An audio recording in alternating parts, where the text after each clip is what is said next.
So mga tol, matapos po ang isang buwan mahigit mula nang matalo si Devin Haney kay Ryan Garcia by a majority decision sa kanilang laban na naganap sa Barclays Center, Brooklyn, New York.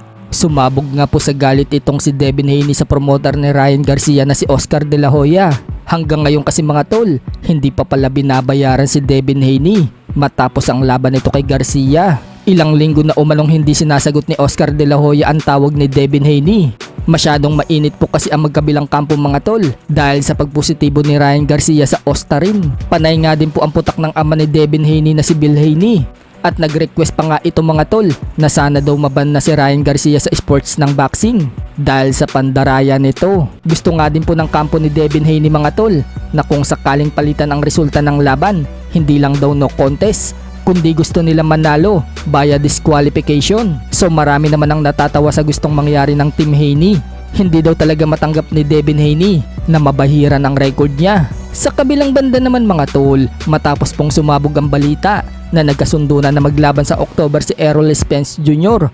versus Unified Super Welterweight World Champion Sebastian Fundora para paglabanan ang WBO at WBC Super Welterweight belts ni Fundora. Mukhang magkakaproblema po si Fundora mga tol kapag tinuloy niya ang labang kay Spence. Ayon kasi sa WBO mga tol, babaklasan umano si Fundora ng WBO belt kapag tinuloy nito ang labang kay Spence sa October. Kailangan daw kasing depensahan ni Fundora ang WBO belt niya kay Terence Crawford. Kaya kung magpapatuloy si Fundora, baklas ang WBO niya. At isasama na daw ang WBO belt sa laban ni Crawford versus WBA Super Welterweight World Champion Israel Madrimov. Nagaganapin na sa August 3. Kaya ang mangyayari dyan mga tol, dalawang titulo na ang nakataya sa laban ni Crawford at Madrimov pag nagkataon, ang WBO at WBA. Habang WBC na lang ang paglalabanan ni Spence at Fundora. Bagamat parehas na pong lalaban si Crawford at Spence sa Super Welterweight Division, mukhang hindi na po magkakaroon ng rematch ang dalawa. Sinabi na kasi ni Spence mga tol, manalo o matalo man siya sa labang kay Fundora, yan na daw ang huling laban niya. Ibig sabihin, magre-retiro na itong si Spence. Sa ibang balita naman mga tol, matapos pong sumabog ang rumor sa pagitan ni former 3 Division World Champion Janrell Casimero versus former World Champion Luis Pantera Neri na maglalaban umano sila.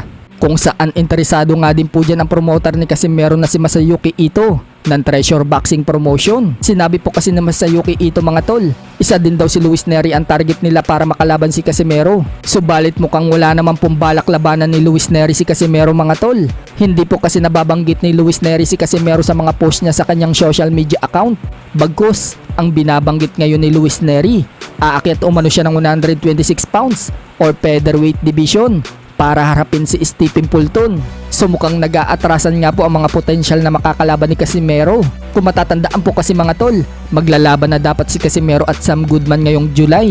Pero umatras itong si Goodman at sinabing gusto na daw nito dumiretso kay Inoue.